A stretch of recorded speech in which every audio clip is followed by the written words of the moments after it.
puesto a la Fundación Unicaja, que le tengo mucho cariño porque soy muy fan del equipo de baloncesto. Así que a la organización aceptaré encantadísimo cualquier entrada VIP o cualquier cosa que me queráis regalar. Primera lección de emprendimiento, hay que echarle cara a la vida, porque fácil no va a ser. ¿Qué es Stadia? Antes de nada os cuento un poquito a qué me dedico y después voy a contar un poco la trayectoria, sobre todo pues dónde he metido la pata, para que si alguno está tan loco como para querer emprender, no la meta donde la he metido yo y haga algo que a mí me haya salido bien, lo puedan repetir y lo puedan replicar. Pues Stadia es una empresa de visión artificial industrial. Básicamente hacemos proyectos de visión artificial inteligente usando los últimos modelos de inteligencia artificial de Deep Learning para industria. Bueno, aquí tenéis una foto mía con mi socia porque es una empresa que cofundamos los dos juntos en 2023. Agosto de 2023, era pre-ChatGPT, o sea que no somos de los que nos subimos al carro, sino que el carro casi lo pusimos nosotros, ¿no? ¿Y qué hacemos? Pues básicamente proyectos, el más común es esto de aquí, ¿no? Que es... ¿Tú tienes...? Bueno, este de aquí, que básicamente es una... Os podéis imaginar cualquier fábrica de cualquier cosa, donde hay una línea donde van pasando diferentes objetos, en este caso pueden ser, yo qué sé, unos envases, y nosotros, mediante la instalación de cámaras, podemos verla y un modelo de inteligencia artificial especializado en detectar defectos, un modelo que hemos hecho nosotros desde cero, pues es capaz, por ejemplo, aquí de ver que el precinto no está bien, o que le falta el lote, o que tiene arrugas la etiqueta, o que hay cualquier defecto, para que dar aviso a los operarios o activar automáticamente un sistema de descarte y así pues puedan producir con más calidad y sin errores. Aquí tenéis, por ejemplo, otro tipo de proyecto que hemos hecho, que es visión artificial también. En este caso es para seguridad. Esto es una sierra de corte. Si da tiempo luego os pongo un vídeo para que lo veáis porque es muy chula. Que lo que hace es... Cuando detecta que la mano se ha introducido en un área de seguridad alrededor de la hoja de corte, que ya os aviso, corta muchísimo, pues para la máquina antes de que te cortes un dedo. No sé si alguno ha visto un vídeo en internet, ¿no?, que ponían una salchicha para que parara la máquina y tal. Pues esta es la evolución de esa máquina. Es la misma empresa, Sima, una empresa granadina, que la verdad es que es muy interesante. Vamos a empezar fuerte. No quiero que si luego emprende alguno, venga y me lo echa en cara. Yo os voy a contar todo con pelos y señales. Hay una verdad incómoda, la número 1. Emprender va a afectar negativamente a tus finanzas, a tu tiempo y a tu salud mental. ¿Vale? Si alguno emprende, que luego no venga a decirme que lo hizo porque yo le inspiré. Porque yo os he puesto las cosas como son. Es así porque tus finanzas, al final, si tú estás trabajando, le estás dedicando tiempo a un proyecto, no se lo estás dedicando a otros, como puede ser trabajar por cuenta ajena.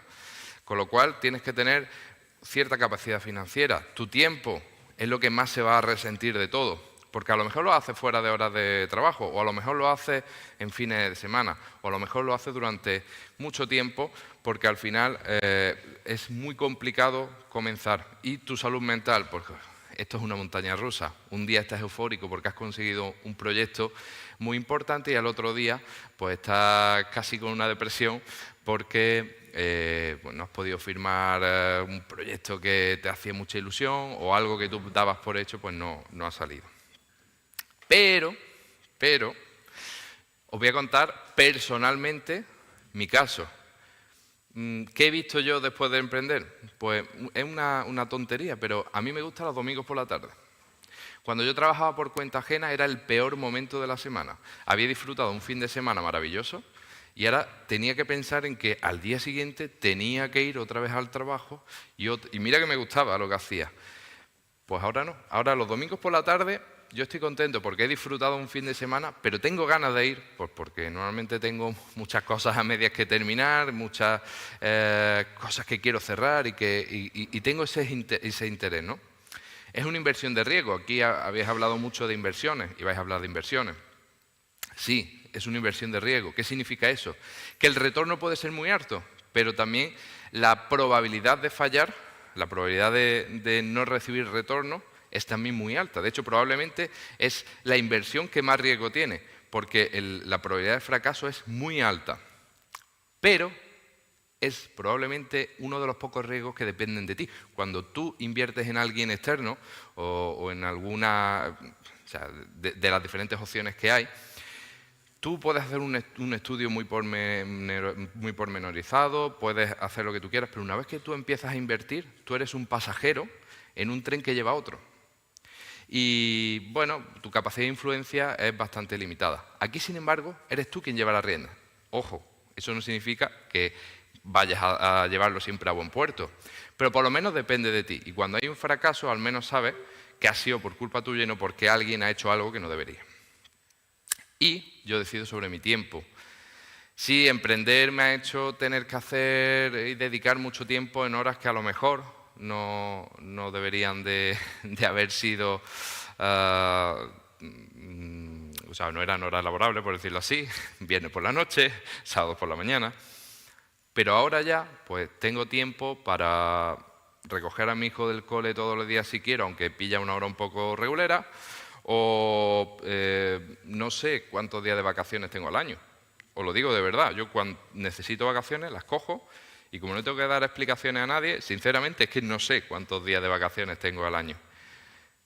Espero que no pasarme, ¿no? de la máxima, pero básicamente yo decido sobre mi tiempo. Y pongo el asterisco porque muchas veces hay, igual que todos, tenemos deadline, tenemos fecha límite que hay que cumplir.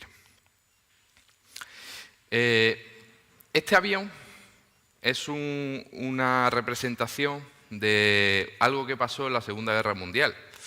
En la Segunda Guerra Mundial el ejército aliado quiso reforzar sus bombarderos.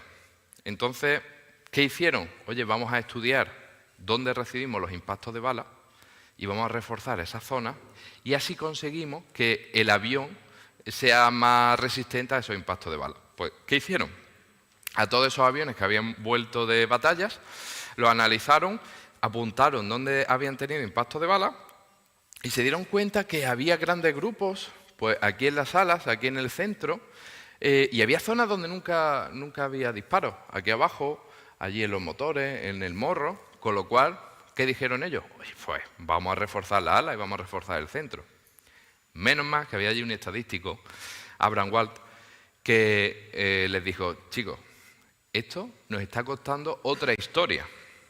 Nosotros estamos viendo a los supervivientes, pero no estamos viendo a los que no han sobrevivido. Los que no han sobrevivido probablemente tienen los impactos de bala en estos espacios blancos. Con lo cual esta imagen nos está diciendo dónde debemos reforzar. Y no es precisamente en aquellos puntos rojos, sino en aquellos puntos blancos. Esta imagen se usa como ejemplo del sesgo del superviviente. Y con estas charlas nosotros contribuimos a ese sesgo del superviviente. Es un sesgo que lo que hace es que hagamos de una manera más optimista o dejemos creer que personas como yo que le van bien en esto del emprendimiento os hagan creer que todo va a ser, o sea, si seguís paso por paso lo que yo he hecho, os va a salir bien. Nada más lejos de la realidad. Se estima que entre un 70 y un 90% de las startups cierran en el primer año de vida. Eso nos está hablando de una alta mortandad de estas empresas. Con lo cual, al igual que estoy yo hoy contándolos aquí cómo ha sido mi experiencia, podría haber otros 9 contándolos todo lo contrario, que no les ha salido bien, ¿vale? Entonces, que sepáis que vais a fallar. Quien emprenda va a fallar. Estadísticamente va a fallar, 90% de fracaso, pues es que un 10% es muy complicado, ¿vale? Pero, como siempre hay un pero, no hay límite de intento. Con lo cual, sí, es un 10%. Puedes fallar una vez. Si, estadísticamente, si fallas 10 veces, en una aciertas. Tampoco lo toméis así, que no es eso, ¿no? No digáis, bueno, voy a fallar 10 veces, ya 9 veces, y ya la 10ª es la mía. Pongo asterisco también, obviamente. no hay límite de intentos. Pues si al final un esfuerzo de emprendimiento lo tienes que financiar tú, ¿no? Con tu tiempo, con tu dinero. Sí hay límite de intentos. Pero bueno, lo que quiero decir con esto, que en el emprendimiento es muy importante que una vez que falles, continúe. Una vez que te caigas, te levantas. Suena a frase de taza de Mr. Wonderful, pero os prometo que es verdad. Un fallo en el emprendimiento es un aprendizaje. Hay cosas que tienes que fallar tú mismo, incluso cosas que yo os estoy contando hoy y vais a fallar. Igual que el niño que tú le dices que no toque eso que está caliente, tiene que tocarlo. Y lo toca una vez, ya no lo toca dos veces. Hay cosas que tienes experiencia que tienes que tomar por ti mismo. Vale, comencemos con lo primero. Encuentra tu pasión. Muchas veces no sabes cuál es. Prueba muchas cosas hasta que haya alguna que te haga ese clic interno. Ese, oye, quiero saber más, oye, me encanta y voy a profundizar todo lo que pueda aquí. ¿Por qué? Porque si es lo que vas a dedicar toda tu vida, por lo menos que sea algo que te apasione, te va a crear innumerables problemas. Así que de verdad encuentra esa pasión, esa cosa que a ti te lleve a levantarte todos los días queriendo solucionar un problema o mejorar algún aspecto, ¿no? Se dice, ¿no?, que todos los emprendedores decimos que venimos aquí a cambiar el mundo. Y en parte es verdad. Un emprendedor suele tener más impacto con sus acciones que cualquier trabajador en empresas donde hay muchas personas y destacar es difícil, ¿vale? Os voy a contar mi historia, cómo empecé yo. Yo estudié Ingeniería Informática en la Universidad de Granada y, bueno, allí pues aprendí a programar, entre otras muchas cosas, y me fui de Erasmus. Me fui de Erasmus a Catania, a Italia, un sitio maravilloso. Sabéis que se hace de Erasmus, ¿no? Estudiar mucho, salir mucho de fiesta. Pues además de eso, yo también me puse a hacer aplicaciones móviles. Bueno, no solo yo. La verdad que he tenido la suerte de hacer todos los emprendimientos con mi socio. Y estábamos los dos en Catania, los dos haciendo el Erasmus, y dijimos, ¿por qué no hacemos una aplicación móvil? Sabemos hacer aplicaciones móviles Android. Estaba empezando, ¿vale? Estamos hablando de 2012. 2012 Android era... o Google Play era algo muy raro. No todo el mundo tenía teléfonos smartphone. Casi todo el mundo tenía teléfonos que llamaban, mandaban mensajes y poco más. Si acaso alguna BlackBerry que podían mandar mensajes, pero ya empezaron a tener los móviles juegos, a tener cosas interesantes, y se nos ocurrió hacer una aplicación que le llamamos en un alarde de inteligencia Peque Piano, donde podías aprender a tocar hits como Cumpleaños Feliz, La Cucaracha o El Himno de la Alegría. Te iba guiando con una estrellita que tú tenías que ir siguiendo, y la idea era que los niños fuesen jugando a esta aplicación, fuesen aprendiendo. Con la idea ya en un futuro de monetizarla y o bien cobrar a los padres por más packs de canciones, o bien meter anuncios, ya veríamos cómo. Vamos a sacarla y vemos cómo va. Sorprendentemente fue muy bien.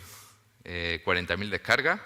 Hombre, era gratuita, ¿no? 40.000 descargas en eso entonces era como ahora, no sé, pegar un pelotazo con una de las aplicaciones. Y el problema aquí fue que cuando ya nos pusimos a monetizarla, lo de los packs de aplicaciones y demás era un poco complejo, y luego podíamos meter anuncios. Pero claro, anuncios en una aplicación de niños, que te pueden salir anuncios de cualquier tipo, que puedes clicar, que... Era un poco... Éticamente estaba un poco regular, aunque no estaba nada regulado. Hoy en día sí está muy regulado qué anuncios pueden salir dependiendo de la categoría de las aplicaciones. Entonces, tú podías poner anuncios lo que quisieras, da igual de que fuera la aplicación.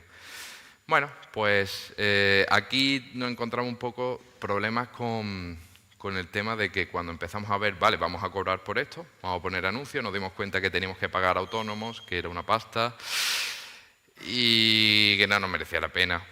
Acabó en fallido, pero bueno, esa aplicación estuvo ahí levantada 5 años y oye, muy orgulloso. Hicimos otras como Bus Granada, porque no existía una aplicación para ver los planos de autobuses de Granada. Nosotros vivíamos ya en ese entonces, ¿no? Volvimos de la Erasmus y vivíamos en Granada, y lo hicimos porque nosotros queríamos una aplicación móvil para ver los autobuses de Granada. Pues aquí le hicimos, ¿vale? ¿Qué nos llevó esto? Pues nos llevó a que la universidad publicó un concurso, nosotros presentamos una aplicación y lo ganamos, ¿vale? En ese concurso creo que había un premio, pero era de risa, ¿no?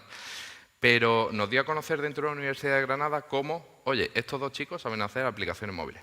Muy bien. Nos encargaron un GRQR, ¿vale? Y aquí ya sí quisieron pagarnos.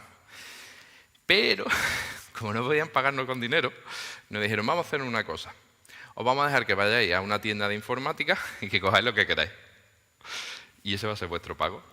¿Qué hicimos nosotros? Pues llevarnos pantallas, teclados, ratones y material que en definitiva íbamos a usar para seguir desarrollando.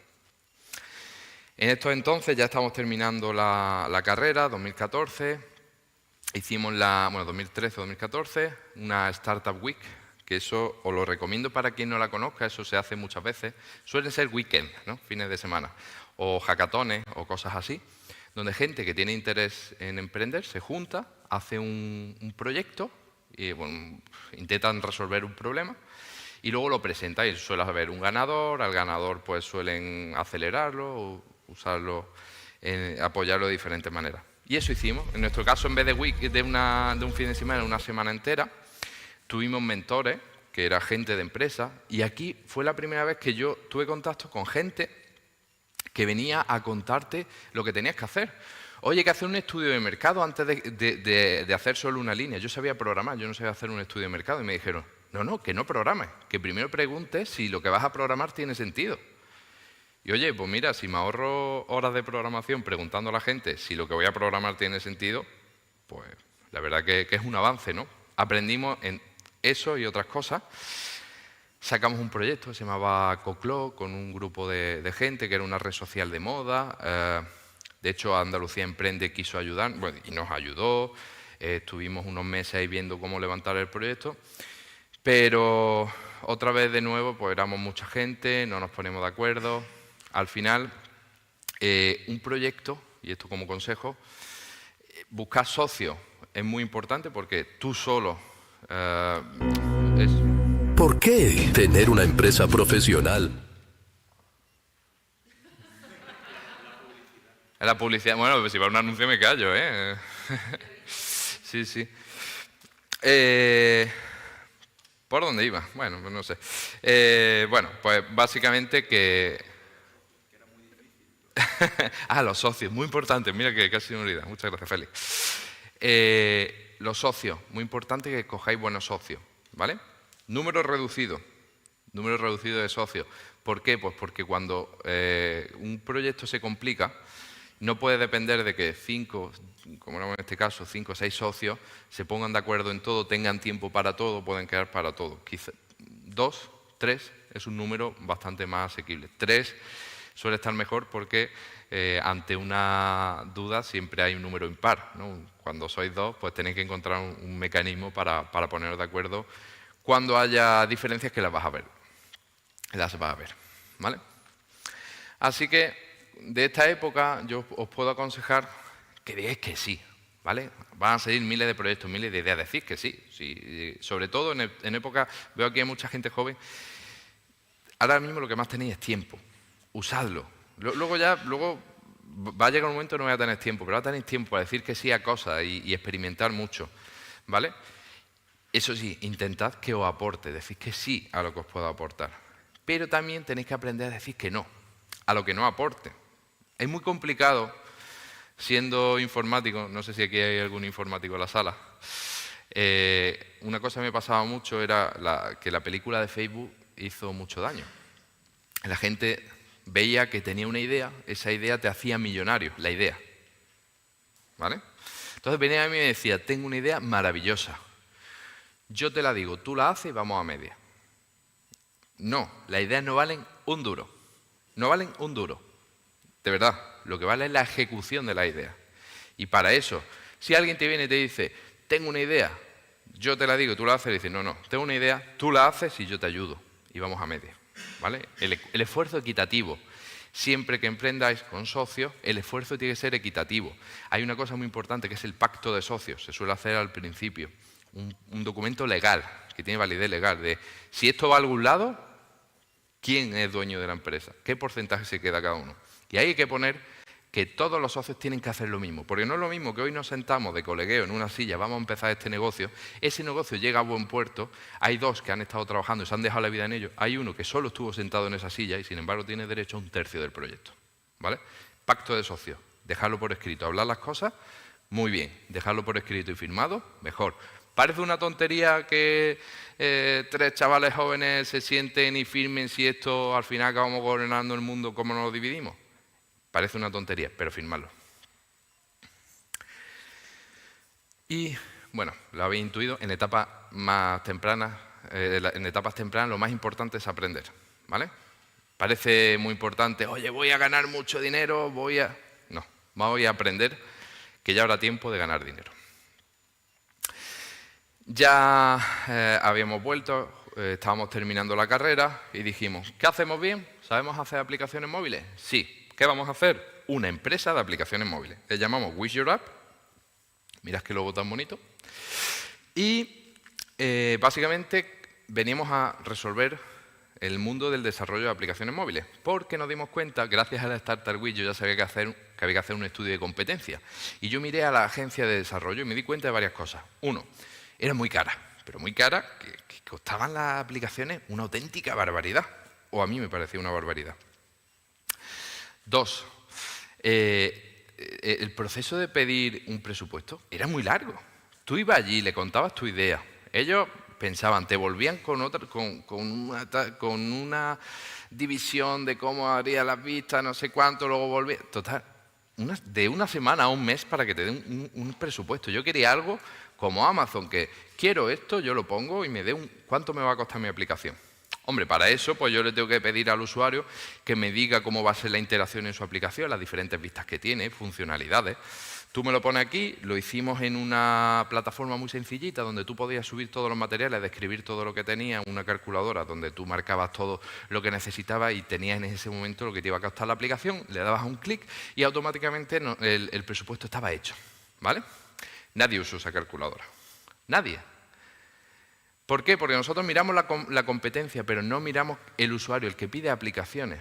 ¿Por qué el que pide aplicaciones no tiene la idea clara de lo que quiere? Quiero hacer esto, ¿no? Y es algo así muy abstracto.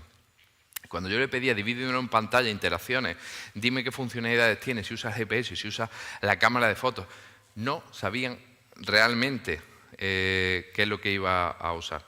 Así que sobrevaloramos la capacidad de pedir una aplicación por un cliente, infravaloramos la complejidad de las aplicaciones ajenas.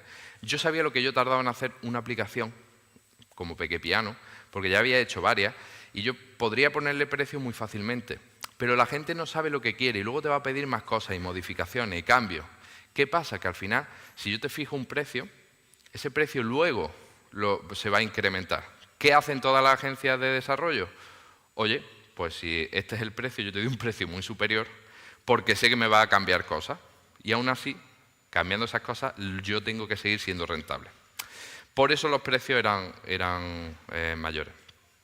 Y luego, tercera aprendizaje, nosotros cogimos, pusimos la web y dijimos, pues ya está, venga, clientes, lloverme. Y no vinieron. No vinieron, se lo dijimos a amigos, familia, cercanos, y siguen sin venir. ¿Por qué? Pues porque clientes hay muchos, sí, están por ahí. Pero por ahí tú tienes que llegar, tienen que saber que eres tú, ¿vale? Así que por tener una web nadie va a venir a llamarte. Ya empezamos a invertir en anuncios de Google, pero claro, como estábamos pelados de pasta, pues invertíamos 5 euritos al día y con eso pues te venían clientes poquito, de muy baja calidad. Total, que otro emprendimiento fallido, nos salió alguna aplicación, pero poca cosa y que no acabó muy bien. Así que empecé a trabajar para una empresa externa. Empecé a trabajar de hecho para varias. Y aparte de eso, a mí me gustaba mucho el tema de inteligencia artificial. Era lo que yo había hecho en mi proyecto fin de carrera. y me gustaba hablar de ello. De hecho, yo conocí algunas partes de inteligencia artificial que digo yo, ¿esto por qué no es común? ¿Por qué la gente no lo sabe, no? 2014, la gente te miraba rara cuando hablaba de inteligencia artificial. Pensaban que era no sé, magia negra, cosas raras. Ahora ya se ve muy normal, pero pensad, ¿vale?, que estamos hablando hace más de 10 años. Así que yo empecé a hablar de ello en congresos, ¿vale? Empecé un congreso más pequeñito, luego uno más grande. De pronto me llamaron para ir a Madrid, a dar un congreso allí en Kinépolis, en una sala con 1000 personas. Ahí ya empezó a asustar un poquito. Pero es que a raíz de eso me llamaron para dar charlas en Europa. Pero en Europa, que en una semana di una charla en Polonia, en Varsovia, luego en Lituania, además fue una charla de apertura grandísima, más de 1000 personas, casi 2000 personas en una sala de cine también que es gigantesca, una auténtica barbaridad. Luego otra vez Polonia en Breslavia, luego en Madrid, todo eso en una semana, también en Kinépolis, sala grande. ¿Y por qué? Pues simplemente porque yo hablaba de algo que me interesaba, de algo que me apasionaba, que era la inteligencia artificial, y a la gente le gustaba cómo lo contaba. Así que, aunque yo estaba trabajando por cuenta ajena, empecé a crearme una marca personal. La gente me conocía a mí porque yo hacía cosas de inteligencia artificial. Y esa marca personal me vino muy bien después. Así que algo muy importante, aunque estés en empresa, crea tu marca personal, ¿vale? Porque vas a hacer grandes logros dentro, si estáis en una empresa, vas a hacer grandes logros en la empresa, pero esos logros en el momento que tú te vas de la empresa desaparecen. Así que crea una marca personal que trascienda a lo que estés haciendo, incluso a tu emprendimiento. Yo ahora estoy haciendo Tadia, pero a lo mejor dentro de 3 años no estoy en Tadia y estoy haciendo otra cosa. Pero si Diego Huerta es un experto en inteligencia artificial, cualquier cosa que yo haga de inteligencia artificial, automáticamente ya tiene esa, digamos, ese background, esa confianza en que yo sé hacer inteligencia artificial. Cuando tú llegas, montas una agencia de inteligencia artificial y dices, tú vas a ser mi primer cliente, ¿qué te dicen las empresas? No, a mí no me gusta el riesgo, ¿vale? Es diferente si dices, tú vas a ser mi primer cliente, pero mira, tengo conocimiento de lo que voy a hacer. Ahí ya confía en algo. No mucho, pero confía en algo. Toma responsabilidades. Dentro de la empresa yo empecé a tomar responsabilidades. Empecé a ver cosas que nadie estaba haciendo, que siempre hay una esquina que nadie barre, y empecé yo a barrerla, ¿no? Yo soy informático, pues empecé a mantener ciertas partes del producto que nadie mantenía, empecé a hacer ciertas tareas que a veces eran un poquito tediosas, pero las hacía igualmente. Aquello que nadie hace, pues lo hice yo. Eso me permitió crecer muy rápido, ascender muy rápido y empezar a tener equipos a mi cargo. Y eso es muy importante, porque el emprendimiento, si todo va bien, te va a hacer que tengas gente a tu cargo. ¿Cómo aprendes a llevar a gente a tu cargo? Llevando a gente a tu cargo. Eso es complicado, ¿no? Pues dentro de una empresa, si tomas responsabilidades y tienes la suerte de ascender como tuve yo, pues conseguirás poder manejar un equipo y aprender que en las relaciones humanas es una de las cosas más complicadas de llevar bien dentro de una empresa. Emprende dentro de la empresa. Si estás dentro de una empresa ajena, puedes emprender. Yo lo hice. Era una empresa que hacía cositas de inteligencia artificial muy limitadas o casi que no se hacían. Y yo empecé a decir, esto se puede hacer con inteligencia artificial, y esto también. Y si este proceso que lleva aquí toda la vida lo hacemos con inteligencia artificial, mucho mejor. Estamos hablando que eran ya épocas, pues eso, 2017, 2018, donde la verdad que no era algo común lo de la inteligencia artificial. Yo fui tan pesado y innové tanto ahí, pese a que casi no me dejaban, pero yo casi lo quise meter con cazador, que en el momento que se demostró que aquello era interesante, me dejaron formar mi propio equipo. Un presupuesto enorme para que montes un equipo enorme de inteligencia artificial. Eso es un sueño, ¿vale? Sobre todo porque te dan mucho dinero para que gastes. No es dinero para ti, es para que montes un equipo. Cosa que en una empresa, emprendiendo, una empresa pequeñita, no se puede hacer. Pues aquí pude aprender lo que es crear un equipo grande desde cero con un presupuesto bastante grande. Y bueno, pues aquí empezamos aparte de estar trabajando en una empresa ajena, empecé a crear una empresa de diseño de aplicaciones móviles, como Wish Your App, pero le habíamos echado la culpa a lo que no era, ¿vale? Le habíamos echado la culpa a que las aplicaciones móviles eran muy caras y tal. Vamos a vender algo más baratito. Venga, aplicaciones, esa página web. Página web, pero también, como yo sé temas de inteligencia, y vamos a hacer datos. Aquello era un batiburrillo que nadie entendía que es lo que hacíamos, ¿vale? Así que empezamos queriendo hacerlo todo. Web, aplicaciones, datos, y como queríamos hacer cosas y queríamos competir, queríamos ser competitivos haciendo páginas web, bajamos el precio y lo tiramos al suelo. No lo hagáis, por favor.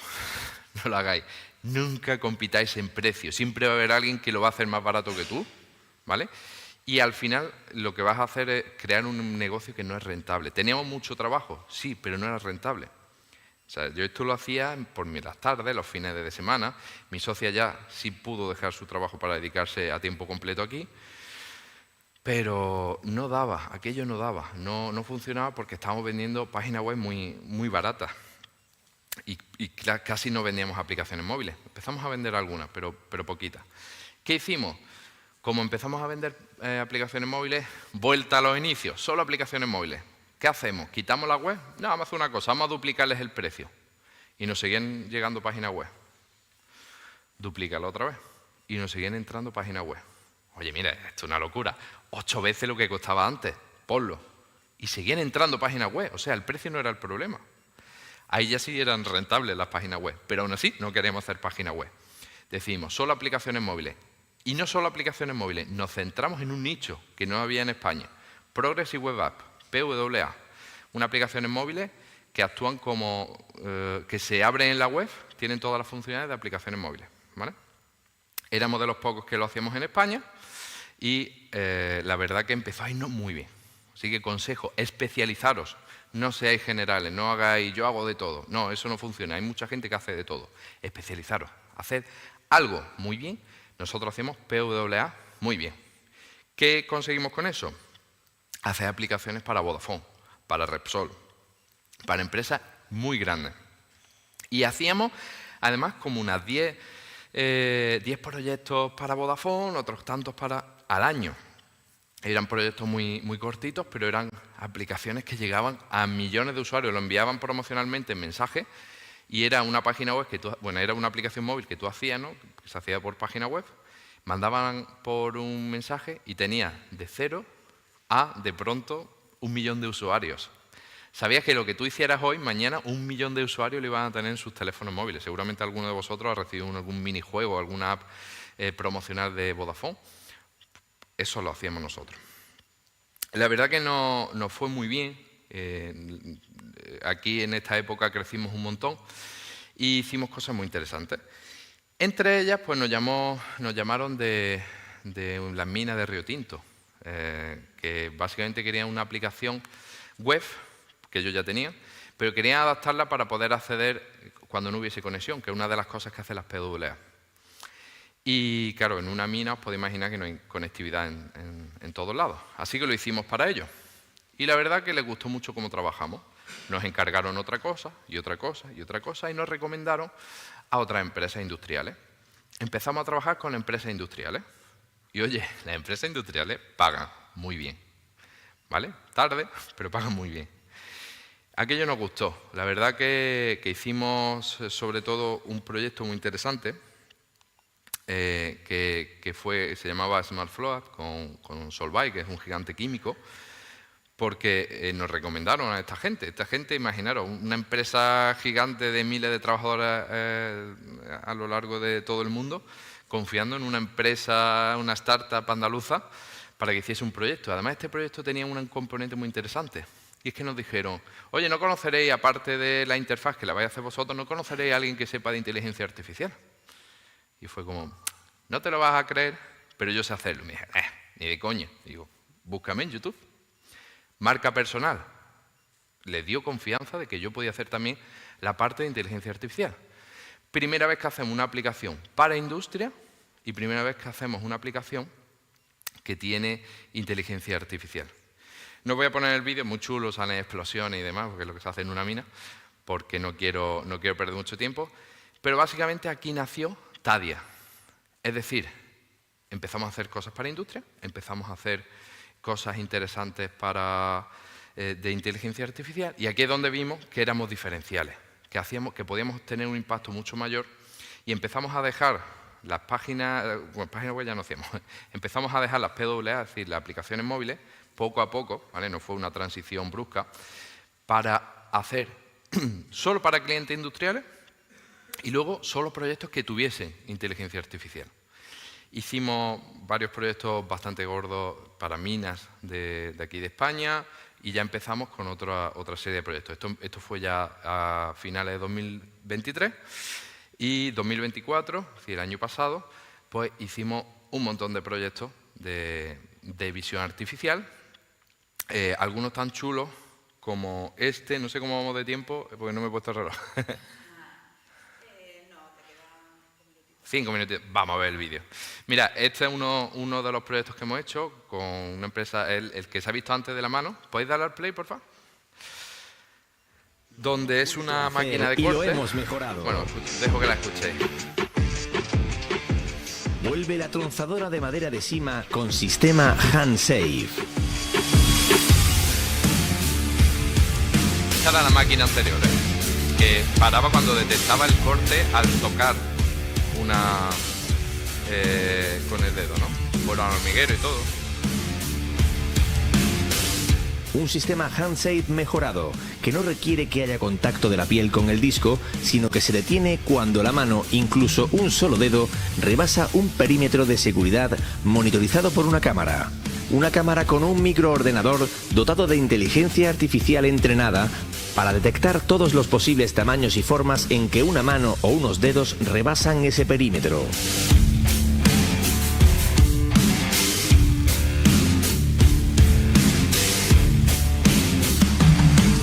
Lo que la convierte en la tronzadora más segura del mercado, además de la más avanzada tecnológicamente, protegiendo la integridad del trabajador en todo momento y circunstancia. Si os ha gustado la HandSafe, nos vemos en el Hall 1, stand 125 en Bauman. HandSafe con inteligencia artificial, en el umbral de la seguridad total, de Sima.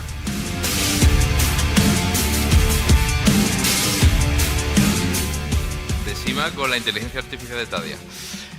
Nosotros hicimos pues bueno, pues que mediante una cámara, pues si metía la mano, detectara, además un proyecto muy chulo, pues tuvimos que hacer segmentación, detectar exactamente dónde estaba el contorno de la mano para que no se cortara ningún dedo. Un proyecto muy interesante y un proyecto muy bonito, porque no solo hace que alguna empresa gane más dinero o ahorre costes, sino que salva dedos de la mano, ¿vale?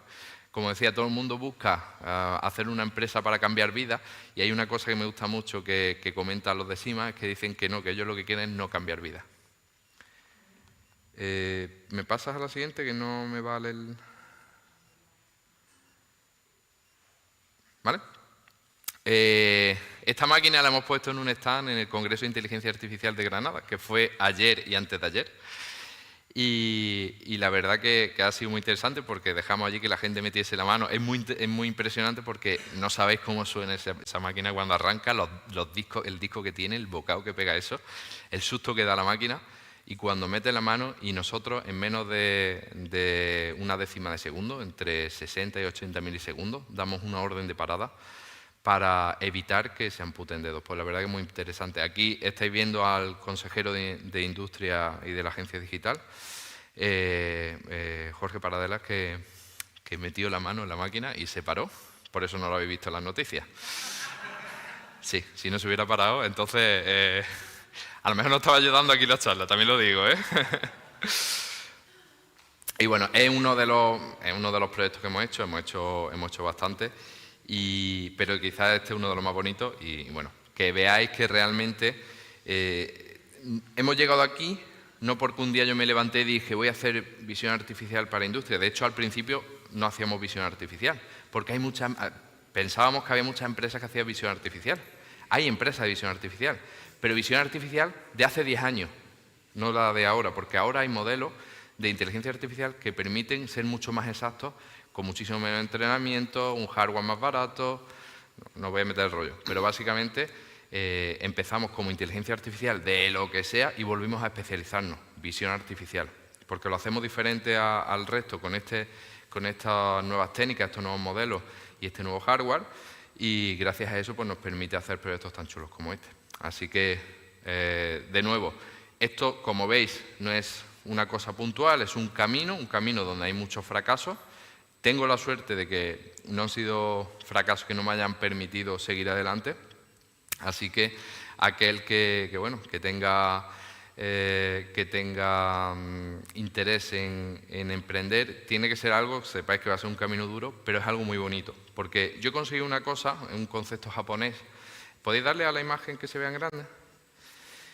Que es cuando se unen cuatro círculos, ¿vale? Uno es lo que amo, otro es lo que necesita el mundo, otro por lo que me pueden pagar y otro es lo que soy bueno, ¿vale? Porque hay muchas cosas, ¿no? Hay veces, pues, si haces lo que necesita el mundo pero te pueden pagar, eso es vocación. Lo que soy bueno, pero te pueden pagar, eso es profesión. Lo que soy bueno y lo que amo, eso es pasión, misión. Pero cuando todo se junta, hay una palabra japonesa que se llama ikigai y que es una de las sensaciones más bonitas que podéis vivir en toda vuestra vida. Así que os deseo a todos que encontréis vuestro ikigai.